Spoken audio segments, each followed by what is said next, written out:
Hello, you guys. Welcome back to Lily Reads. Today is Halloween. It's so funny to say that because as I'm filming this, it is not Halloween. I just put up my Halloween decoration that did a little, spider web, got a little light on just a little bit of something for in here. Today's Halloween and we are going to read some horror books. I would say some thriller, but I think we're all horror here. I think all the books I chose are horror suspense novels. I am excited to get into this. I'll make the intro very, very quick. So we are reading 4 books. So the first book we have is In the Dream House by Carmen Maria Machado. I've heard really good things about this book. I am excited to read it. One of my most anticipated releases of the year. I'm ready to get into it. The next book is one of my favorite covers of the year, even though I have not heard the best things about it. We have Just Like Home by Sarah Gailey. Like I said, I love the cover and I knew I was going to buy it the minute that it came out when we got this cover reveal. And so, boom, we'll be reading it in this video.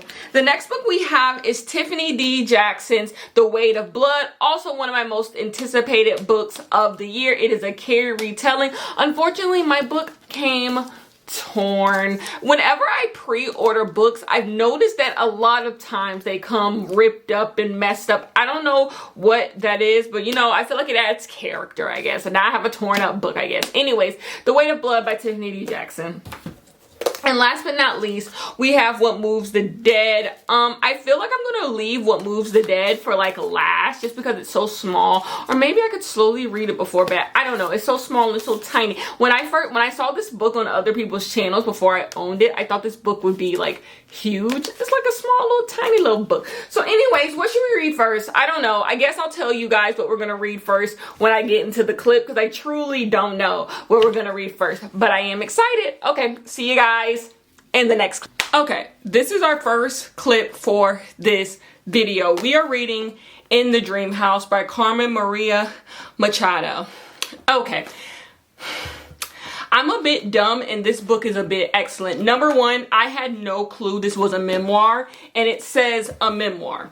Also, either it's really revolutionary that I put this book in reading horror books, or it's a bit insensitive. I don't know. You have to stay with me, but I'm thinking it's a bit revolutionary to put this book in a horror category because I think what Carmen is doing here is framing her own memoir in which it's a horror novel, which is a bit iconic, which is a bit amazing. Whoa, this book is brilliant. And I'm quite literally only on page 20.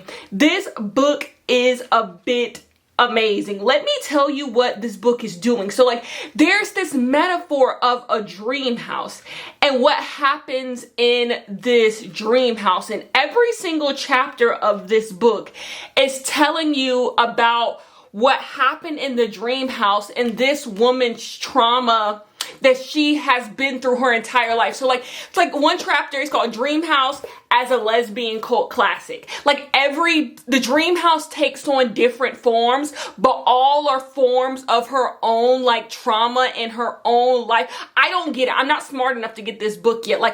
This book should 100% be taught in classrooms because I would love to be able to talk about this book with other people because I haven't yet grasped what this book is truly trying to do because it's that brilliant. But every single chapter has its own message or its own way it chooses to tell each message and what you're supposed to take from it. And you're just going through this woman's life. It's not in order. Sometimes she's an adult, sometimes she's young. You're just going and you're seeing how it builds up to this this whole book about this woman's trauma and what does the dream house mean.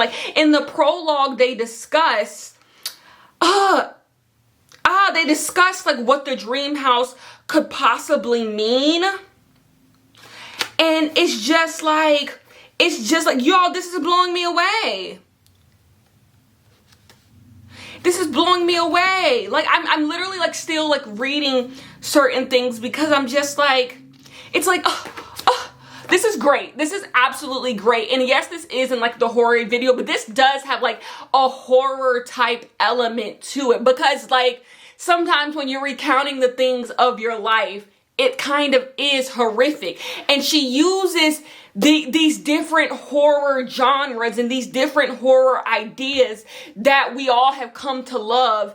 And she uses them for different chapters of her life. So like, Dream House as luck of the draw, you know, or Dream House as final last words, Dream House as confession, Dream House as lesbian cult classic. You get it? You get it? Dream House as strangers come to town. You get how she's using different horror like elements and horror tropes and horror genres to like describe her life. Like, well, you have to stay with me here because this is a bit brilliant.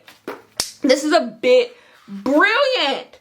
Oh my gosh, like I'm absolutely blown away by what I am reading. So basically, there's nothing much I can tell you in terms of synopsis of this book. You are literally reading about a queer woman who is telling you about her life. You do know eventually she is going to get into a really bad relationship and traumatic things are going to happen to her throughout the book, but you're just hearing about this woman's life because it is a memoir. But it's just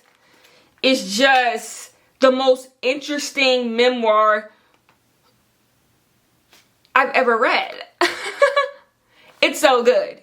It's so good. I don't even like memoirs. A little inside of my life. I hate memoirs. Actually, when I finally looked at the cover and saw it said a memoir, I was a little like, maybe I should take this out the video. But look at me being wrong. There's a passage. This is where I stopped reading in the book.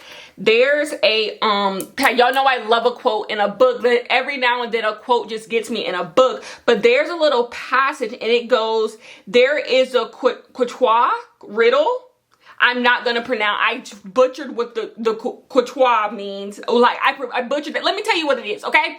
Whatever names me breaks me. The solution, of course, is silence. But the truth is, anyone who knows your name can break you in two. That is called writing. I am so sorry. I'm running it back. Whatever names me breaks me. The solution, of course, is silence. But the truth is, anyone who knows your name can break you in two. Like, I'm so sorry. This book is a bit brilliant. I can't wait to get back into it. I just cannot wait. I can't wait. I simply can't wait.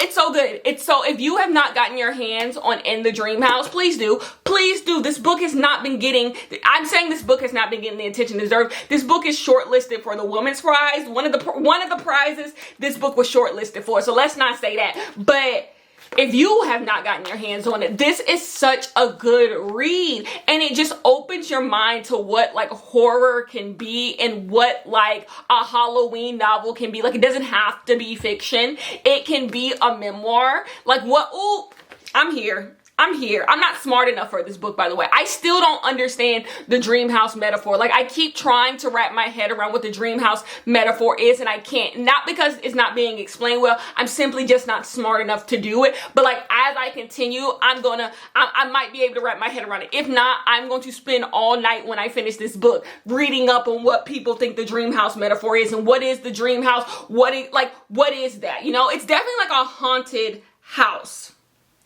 Is it a haunted house of like your own creation? Like you idealize everything around you and believe like the things around you are going to bring you like great comfort and all of that stuff. And then one by one, it all like crumbles. So like in the dream house, this is what happens. Like, you have everything you want or you're supposed to want, but like things go back. I don't know. That didn't even make no sense.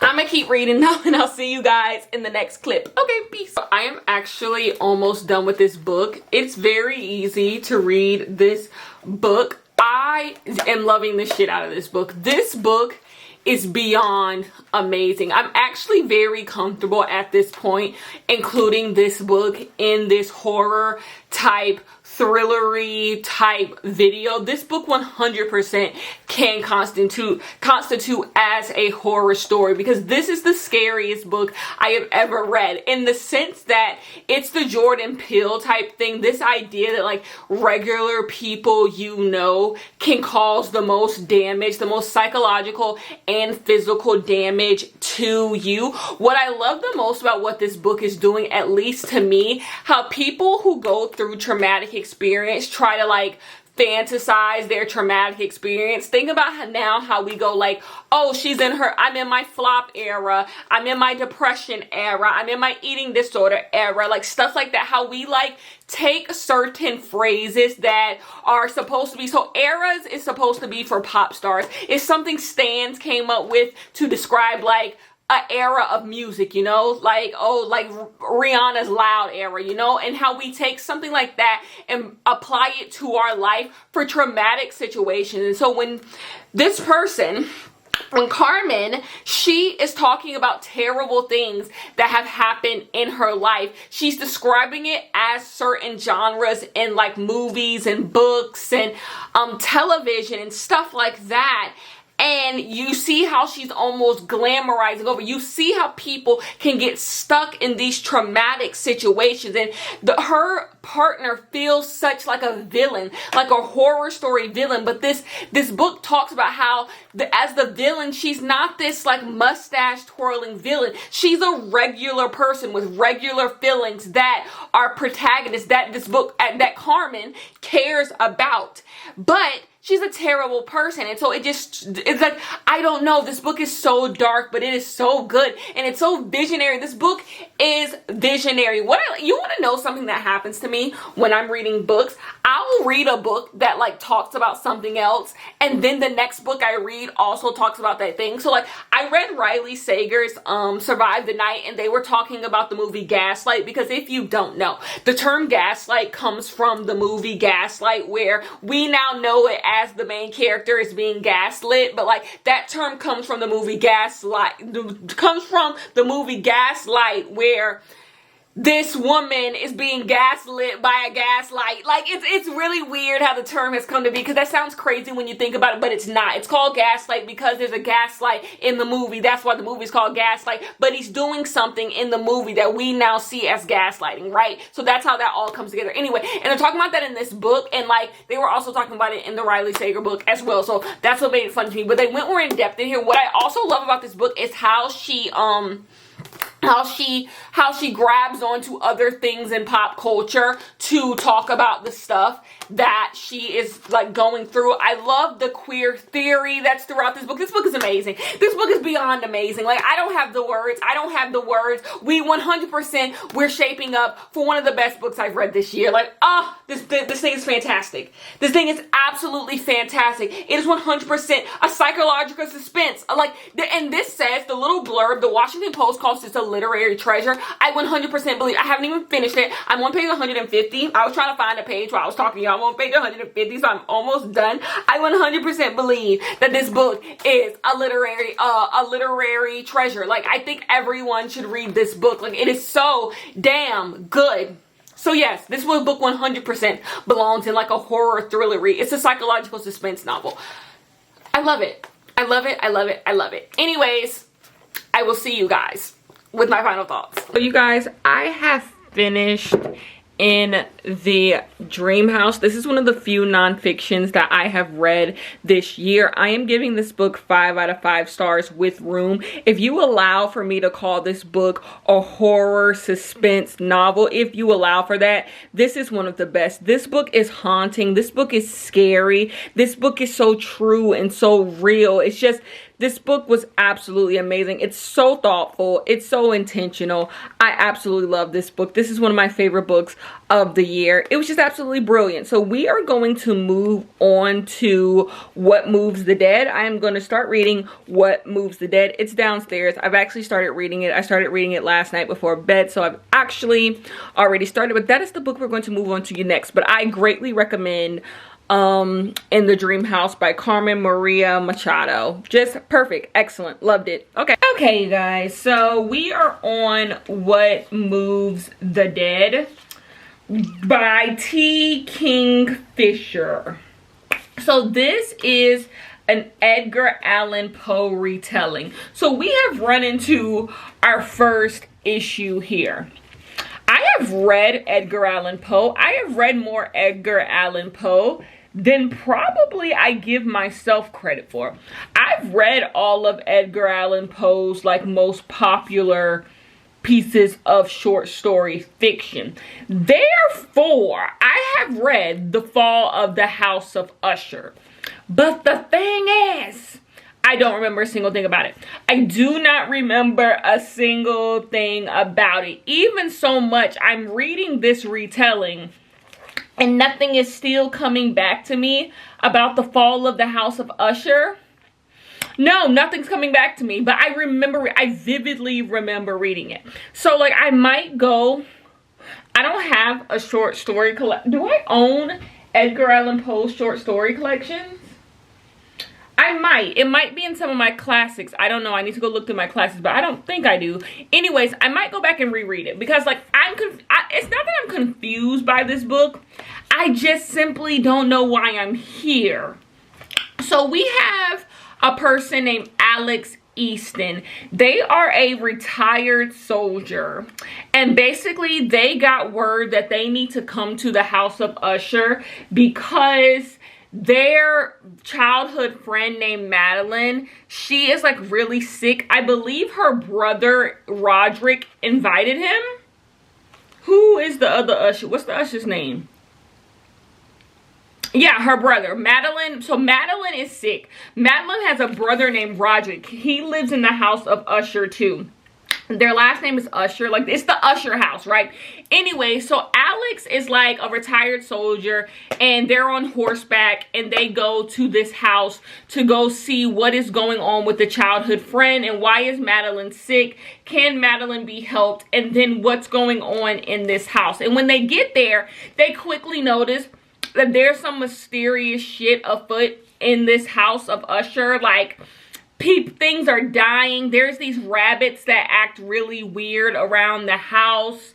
And the brother of Madeline is acting really like weird. He's really jumpy. He doesn't really give all information. He just seems really like deceptive and weird and a little jumpy. Something is obviously going on. Something is going on that is making Madeline sick to the point where she's about to die. Something is going on with this house. This house just feels decrepit and it's like the fall, like almost like it's being eaten. Weird things are happening in the night. Weird things are happening with Madeline. And that's pretty much the story. You're just getting this guy who is going to visit old childhood friends at their, you know, at their messed up old nasty ass house, and like some weird spooky shit is afoot. Am I enjoying it? Okay, I'm on page 69. And like, it's not that I'm not enjoying it. I just don't know what to expect. Like, I think this is one of those things, like, you have to read the entire thing and then see how you feel about the entire thing. The same way reading an Edgar Allan Poe short story is. You got to read the whole thing and take it in as a whole, and then you know how you feel. Because I actually do, even though I don't remember many of my Edgar Allan Poe, I remember enjoying all of them. That's why it's really weird if I don't own an Edgar Allan Poe short story set somewhere back there, because like I enjoyed them. So like, I just gotta read it all. But I am gonna finish it, so I wanted to come on here and just tell you guys what is going on, because I'm literally about to go downstairs and finish it. So yeah, it's just, you know, we're just moving along. It's not hard to read. It's not boring. It is spooky. Weird things are afoot. Like, it is the perfect Halloween story, you know? So like, if you want to read something spooky, maybe wait till next Halloween, because this is Halloween night when you're watching this. But I don't know, I'm enjoying it. Okay, anyways, peace. Hello you guys. I never have you guys in my bathroom, because why would I even consider that? But we're in my bathroom because I'm about to do my hair. I'm going to give you guys my final thoughts on What Moves the Dead by T. Kingfisher. This didn't work for me. This did not fully work for me. I don't feel like I can give this book a fair rating. And the reason why I feel like I can't give this book a fair rating is because I don't know what to just give Edgar Allan Poe and what to give Kingfisher. So I reread The Fall of the House of Usher just so I could give this book a fair review, because I felt like I didn't fully remember what that book was doing. So I reread the short story. I'm just gonna get down here, I ain't got time. So I reread the short story by Edgar Allan Poe, and like, this book is not that much different from the original Edgar Allan Poe story. And the parts that are different are the parts that make the Edgar Allan Poe story good. Because I really enjoyed rereading The Fall of the House of Usher. The stuff that's in that's not in here is what makes the story good. And so with this just feels like a retelling, but to me it doesn't add anything new to the Edgar Allan Poe world. It doesn't add anything new to the work. It doesn't do anything. Like, when you read a retelling is supposed to make you like reimagine the source material, reimagine the characters, and all of that. But this doesn't do that. All this makes me want to do is just read a better story that Edgar Allan Poe wrote and that this isn't doing. So I'm actually going to blame this on me not being smart enough. Maybe this book is doing something really impressive and I'm just not smart enough to understand what that is. Because I just didn't. I'm giving this book 3 stars, by the way. I just didn't. It was good. It was a good story, but it was good because the original source material is good. And this took the original source material beat by beat, except for the stuff I think that makes the original source material elevated. So it's just like, yeah, you wrote a good story, but that's because The Fall of the House of Usher is a good story. And so your book was obviously going to be good, but I just don't feel like you added much to it to make this a good short story on its own. 3 stars. I'm giving it 3 stars. Anyway, we're moving on to Tiffany D. Jackson. We are moving on to Tiffany D. Jackson. I need some good food. I'm about to move on and read The Weight of Blood by Tiffany D. Jackson. I am so excited to read this book. I am about to cozy up with this book starting tonight and sink my teeth into it. I hope it's so good like I expect it to be. Okay, peace. Hello, you guys. I'm here to give you guys my first update on The Weight of Blood. I'm reading it right now. I'm on page 74. This is by Tiffany D. Jackson. This is a Carrie retelling. So we are in this town called Springville, and we are following 2 timelines and several characters. We are following a timeline in which we are getting a documentary of what happened at prom night in this random white town where this one girl might have killed everybody at prom except a few black students. And then we're also getting current day where the girl they're saying did that is like living out life. So we are following a girl named Maddie. Maddie lives in this town, and one day she is walking on the track for gym and she's just hoping it doesn't rain. She's hoping it doesn't rain. So you as the reader, like, why is she hoping it's not gonna rain? Well, she is biracial and she does not want anyone to know. But if her hair gets wet, they're going to see that she got kinks and curls, and they might assume that she is not this white woman that she is trying to pass for. It rains, her hair puffs up, everyone in class starts making fun of her, and everyone starts assuming that she is black. She goes home, her father is pissed at her, and that's what starts her story. We also are following other characters at school who are also dealing with these identity issues. You have some black students, you have a white student who is dating a black student. Everyone is having issues, but after this happens, the school goes viral. The video of her getting bullied by these kids goes viral, and now the school is under fire because they have segregated proms. So everyone is like, this school still has segregated proms. So the school's trying to figure out what they're going to do now that people think they have segregated proms and there's a racist video going around. And like I said, also in like our present day, we're getting a documentary on what happened at this prom at this school where Maddie, the character I was just talking about who was trying to pass for white, she may have killed a bunch of people at prom. That is our story. Tiffany D. Jackson, the woman you are, the woman you continue to show me that you are. Tiffany D. Jackson understands YA. She knows how to make a YA book just interesting. She's just doing things in young adult that other people aren't doing. Like, she's willing to push the envelope. She's willing to, Tiffany D. Jackson is just brilliant. This book is just brilliant. It's so easy to read. Like, it is just absolutely brilliant. I am enjoying the hell out of it. I want to know more. I want to pick it up. It's just really enjoyable and so easy to read. The characters are compelling. I just think when it comes to gritty YA, which is what I love, when it comes to like YA romance, I love cutesy, adorable, all that. When it comes to like contemporary or like sci-fi, anything else that's not romance, I like gritty, hard-hitting YA, and Tiffany D. Jackson gives it to me. Tiffany D. Jackson is just a mother. Y'all do realize if I give this book 4 or 5 stars, I have given every single Tiffany D. Jackson book that I have read at least 4 out of 5 stars, and that puts her in official mother status. Like that, she's just mother. She's just simply mother. That's just what she'll have to be. So like, this is shaping up to be great, but I'm gonna keep reading. I'm only on page 74, and this book goes up to, we're gonna hit, I think, the 400 page mark on here. This book goes up to about 400 pages, so I really haven't scratched the surface. I haven't even started climbing the mountain, but I'm excited. So yeah, I'll see you guys later and talk to you later. Peace. When they discuss the best authors currently writing books, if you see a list out there and Tiffany D. Jackson's name is not on that list is null and void.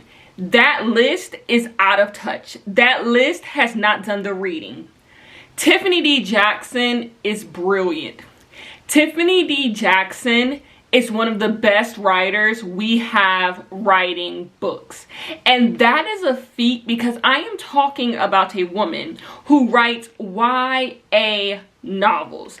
Tiffany D. Jackson can I just feel like she learns from her mistakes that she makes in the books prior, and she brings that knowledge that she's gotten into these new books, and she just ups her game every single time. I feel like all the books that Tiffany D. Jackson has written has led up to this moment.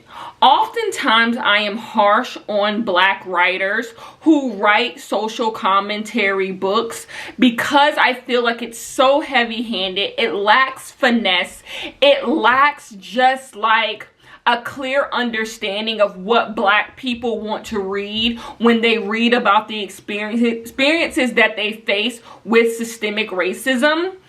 Tiffany D. Jackson gets it. Tiffany D. Jackson knows how to write the story. Like I said, I am not afraid of a Black trauma book. I actually hate that phrase because of how much I appreciate people telling the stories of Black hardship and all of that. This is brilliant. Just pick this up. I don't even want, this book is absolutely brilliant. Every page is so well written. Once you really get into it, the suspense, the storytelling, the twists, the turns, just brilliant. 5 out of 5 stars. 5 out of 5 stars. I believe this is Tiffany D. Jackson's best work. I genuinely do.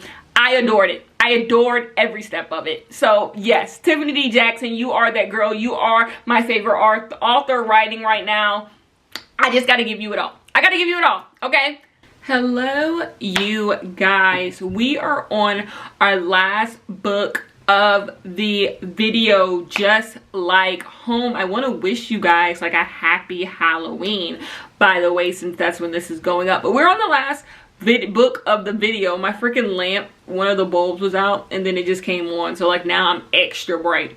Anyways, we're reading Just Like Home by Sarah Gailey. Okay, number 1, prettiest cover of the year. I'm gonna make a whole video at the end of the year, like with my best books of the year, worst books of the year, most disappointing books of the year, most surprising books of the year, and best covers of the year. I don't know if I'm just going to do books that released in 2022. I think I'm going to do books that I own that were released in 2022 and do a best covers of the year. It might just be 5. I don't know, but this book will definitely be on it. You can't see because of all the light I have going on around me, but it is just this beautiful pink. You'll see it tomorrow in daylight as I continue to read this book. But anyway, Just Like Home sells itself as a gothic thriller, a gothic horror novel, and you know what, that's what we're getting. We have a haunted house, almost like The Dream Home, Life in the Dream Home, something like that, whatever that book was called, Life in the Dream House, something like that. It's kind of just like that. We're dealing with this almost haunted house idea, with this like family trauma, this internal trauma, this like neglect, this like abuse thing going on. So we have a character. Is her name Vera?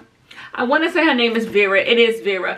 Vera is basically coming home to go live with her mother because her mother is dying and she needs to take care of her mother, you know, while she's dying, slowly dying. So she moves back in with her mother, and as she moves in with her mother, we're getting like flashbacks, and she's having flashbacks of like things that have happened to her in this house, and through that you're noticing something weird and creepy is going on in this house. There is something with under her bed. Throughout her entire childhood, she used to always say there was something under her bed, but then when her mom and dad, her dad really used to check, there was nothing under the goddamn bed, but she was like sure there was something. And now as she's back in the house as an adult, she still feels like there is something moving in her room at night. And so basically that's what we're getting right now. Weird things are happening in this home. She believes weird things have always happened in this home, or more so, she's learning that weird things may have always happened in this home, and now as an adult she's able to see it all clearly. Overall, like, I like the beat. Like, nothing really has happened. I'm on page 51. I wanted to just come and get my first initial thoughts before something happened, if something's gonna happen. But so far, I like the beat. Like, you're getting creepy, haunted house, like, type thing. Now, I do want to say, because this book did open up this, like, family trauma type story, y'all know that's my gig. Y'all know I love that. It's gonna have to, like, it's going to have to give me that. I hope it knows it's going to have to really give me something there. Like, I just don't want that to be used cheaply as like a way to make this haunted and spooky. Like, I need that storyline to be very, very strong. You're going to have to deliver on this thing going on with your mom, your dad, and you know, I'm gonna need some good meat on that bone with that storyline, because you the one who opened up the can of worms. Now you gotta see it through. So like, I need something really good, because so far it's setting up something really interesting could happen, and that I'm so interested in the father storyline and like the basement. If you've read it, you know what I'm talking about. The basement and the father, I'm really interested in that, but you gonna have to deliver. You're gonna have to deliver with that if that's what you're trying to do. That's all I'm trying to say. But overall, it's good. Like, I'm in it 51 pages in, because you know, sometimes I get to the 51 page mark and I be wanting to put some of these books down. Not in this video. We have had a solid video here, but so far, I guess. But no, all these books, I got to the 50 page mark and was fully invested. But I'm invested. I mean, I'm having fun reading it. It's an easy read. So I'm just going to keep on reading, see if anything happens, and if it does, I'll come back with some more thoughts. Anyways, peace. Fortunately, this book just didn't work for me. This book just wasn't, like, it could have been interesting, but every time it got close to being interesting, it became uninteresting. And then when you get to the end, after literally nothing happens, the entire book, you get to the end and you're just like, this is ridiculousness. This is just not, I don't know. I don't feel like this was very horror-y. Like, it is, I guess, but maybe, I don't know. It just feels very late. Like, the word is just kind of late and tired. Maybe this could have worked in more of a theatrical way. Like, I could totally see this as a movie on like TV or Netflix or whatever and totally buy into it and think it's good. But just as a novel reading it, it just went in circles. You want to know what this book felt like reading? Where the Crawdads Sing. Like, as we're just going through this girl's life, Vera's life, it felt like we were reading Where the Crawdads Sing, where you're getting like flashbacks to her growing up and the stuff going on. It just wasn't good. The ending was just sloppy and weird.